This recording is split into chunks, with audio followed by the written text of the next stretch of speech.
Benny Gantz, a poll this month had him winning an election if it was held today. He's more popular than Netanyahu.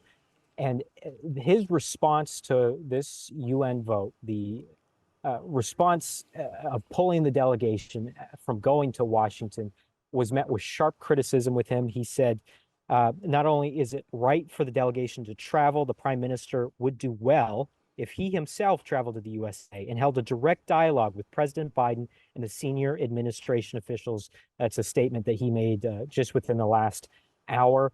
The Israeli response, the Netanyahu response, they are railing this decision. They're calling it the UN Israeli ambassador said to this council, Israeli blood is cheap. This is a travesty, and I am disgusted.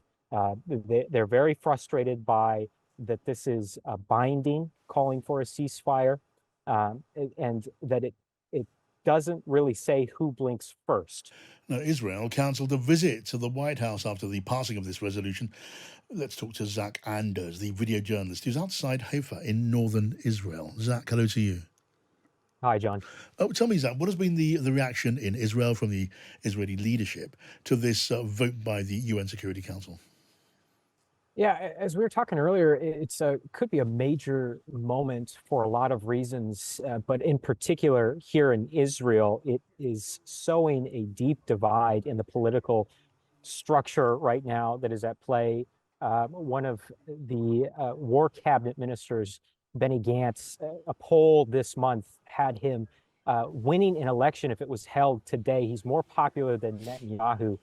And his response to this UN vote, the response of pulling the delegation from going to Washington, was met with sharp criticism with him. He said, not only is it right for the delegation to travel, the prime minister would do well if he himself traveled to the USA and held a direct dialogue with President Biden and the senior administration officials. That's a statement that he made just within the last hour. The Israeli response, the Netanyahu response, they are railing this decision. They're calling it the UN Israeli ambassador said to this council, Israeli blood is cheap. This is a travesty, and I am disgusted. They're very frustrated by that this is a binding, calling for a ceasefire, and that it doesn't really say who blinks first. It is tying together a ceasefire with the immediate release of all hostages, all 132 remaining hostages. But who is the one that takes that first step? Does Israel have to withdraw from Gaza and initiate this ceasefire and then get the hostages? So a major night here. Indeed. Look, America's, no doubts, open questioning of Israel's handling of the conflict has become more vocal and much more open. And around the world, international opposition has been stiffening. Will that have the effect of changing Israel's position, its thinking at the top? Despite the tough rhetoric today, are they feeling that pressure? Will they respond to it? I think domestically they're feeling the pressure a lot more.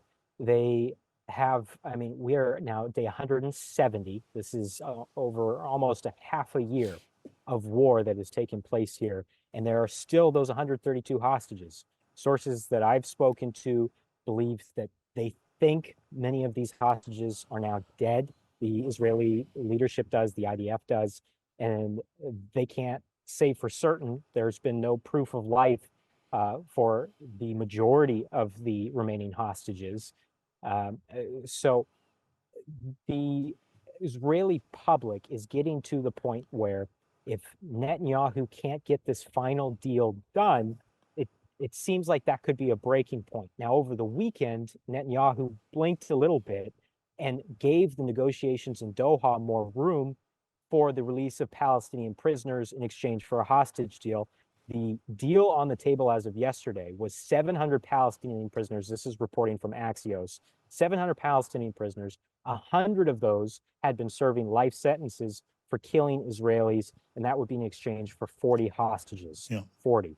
So if they can't get that across the table, with Benny Gantz, as popular as he's become in Israeli politics, the chief rival to Netanyahu, it is a big question. What happens to the current Israeli wartime cabinet, Yes. could there be a major shakeup? Right. Now, if it turns out that those, I don't know, those estimates that most of the hostages may be dead, if that turns out to be proven, turns out to be true, what effect would that have on Israeli public opinion? Would that not stiffen the desire of Israel for a firm response?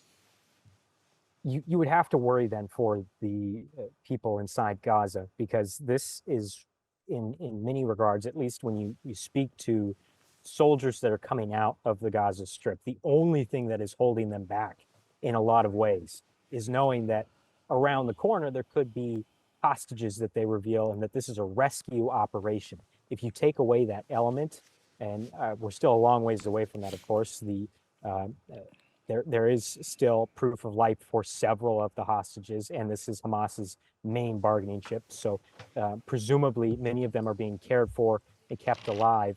It's just not clear how many. But I remember around New Year's when we had an incident of IDF soldiers shooting and killing hostages that were speaking in Hebrew and held their hands raised and were attempting to be saved, and the IDF mistaked them for Hamas and shot them, killed them. The soldiers are so hell bent right now on defeating Hamas. The leadership is telling them do whatever it takes. The only thing that's holding them back right now is this element of the rescue of the hostages. So you really don't know what happens when we get closer to the finish line. Yeah. It's remarkable. All right, really grateful for that update, Zach. Thank you, Zach Anders there, who is outside Haifa in northern Israel.